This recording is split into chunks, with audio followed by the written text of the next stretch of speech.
Hey Collective, how's it going? Hope you're doing well. I finally got the Spectrum. Tomorrow I'm bringing my equipment. I'm getting new equipment and hopefully that problem is solved. But I just want to shout out, don't become a Spectrum customer. I've been a loyal customer for 2 years. I've never been shut off, never missed a payment. Loyal as fuck, paying way more than I should when I could have go to Verizon Fios and pay half of what I'm paying to Spectrum. Anyway, something happened last Friday. I haven't had internet. I only pay for one thing from Spectrum. I don't have a phone. I don't do the cable. I only watch Netflix and Hulu because I'm barely ever home. So I don't fucking need TV. I'm not a TV person. So all I pay them for is my internet service so that I can upload for my TikTok, my YouTube channel, all my fucking social medias, and to watch Hulu and Netflix. I pay them every month. It comes out of my check. They took money out Monday. It is now Saturday and I still don't have any internet service. I tried to call their 1-800 number I don't know how many times. I booked an appointment. No one showed up.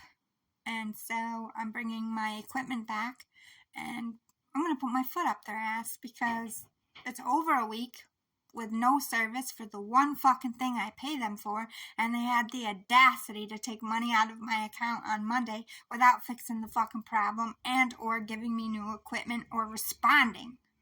So fuck Spectrum. Hello Verizon. That should be your answer. They're fucking horrible. They're horrible. Don't do it. So anyway, one more night without internet service. I have it on my phone. I can watch Hulu and Netflix if I want on my phone, but who the fuck wants to? And I only have this stinky ass TV that plays DVDs, but at least it's bigger than the phone screen. And I went to the library. I was surprised that they were open because their website says they closed at 3, and I got there like 3:30, but the door said 5, and I was like, yes, I can get movies. So I got The Man from Toronto. I'll do little reviews for you if you would like. Just let me know in the comments on what you want me to cover. This one I actually saw a preview for in the last movie I checked out. Plus, this was like my childhood crush from My So-Called Life because I'm old as fuck. I used to watch the show and drool over this man because I was like a teeny bopper, and that's what teeny boppers do. Also, I love this character. If in the whole comic book realm of things, love the story of Morbius. Freaking excited. This is probably going to be the first one I watch. Not just because it's Jared Leto, just because of the character. I'm like, I was waiting because, you know, all these movies started coming out like Aquaman. I'm like, where the fuck? You know, is the good? I like the dark and the good. You know, the whole Hathor Sekhmet totally vibes with this character. Totally, because Sekhmet will rip your face off, and Hathor most of the time is like, I want to heal the world, I'm a doctor. You know what I mean? Anyway, Jurassic World Dominion. I never got around to seeing this one. I think I saw, is this the third? I don't even know. But it has the original lady in it, so I know I haven't seen that one. I saw one with the original guy, but the girl wasn't in it, so I hope. I don't think I've seen this one. I don't recognize these two ladies either. But I think I saw Jurassic World. Was that the one with the two boys? I don't know. I haven't seen that one. Can't go wrong with dinosaurs, right? Also, then I went to the store because it was on the way to Spectrum, and I found these movies I never got around to seeing for like $2, which was Lucky You and Up in the Air, which I've heard about these movies. I just been so busy. I just haven't had time to keep up on these movies. Surprisingly, with the writer's strike, I didn't use the time to catch up. So I'll be doing little reviews. I have a review of 80 for Brady. I love that movie. That was a really good movie. If you didn't read my review, I love that whole generation of women, like Sally Field, all of them. And Diane Keaton too. If she was in that movie, it would have just been like icing on the cake. But I loved all the ladies in it. Grace and Frankie is my shit. So I'm so happy that they did a movie together. They've done a few. They have a few movies and a show. So they're in other things. But, I just love them together because of that show. If you've never seen that, I believe it's on Netflix, Grace and Frankie. Oh my God. I don't care if you're a man. You're going to fucking love this show. They are hilarious. Long story short, they're married for a mad long time to two men who have a law firm. They end up being gay, leaving them. And it's right in the first 30 seconds of the show, so I'm not ruining it for you. It's not a giant spoiler. You're going to learn it right away because it's the whole principle of the show.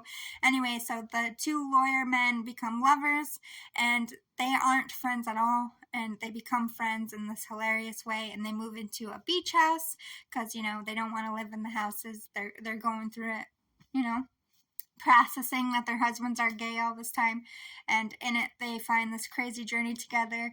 They make sex toys for old people. A toilet lifter to lift you off.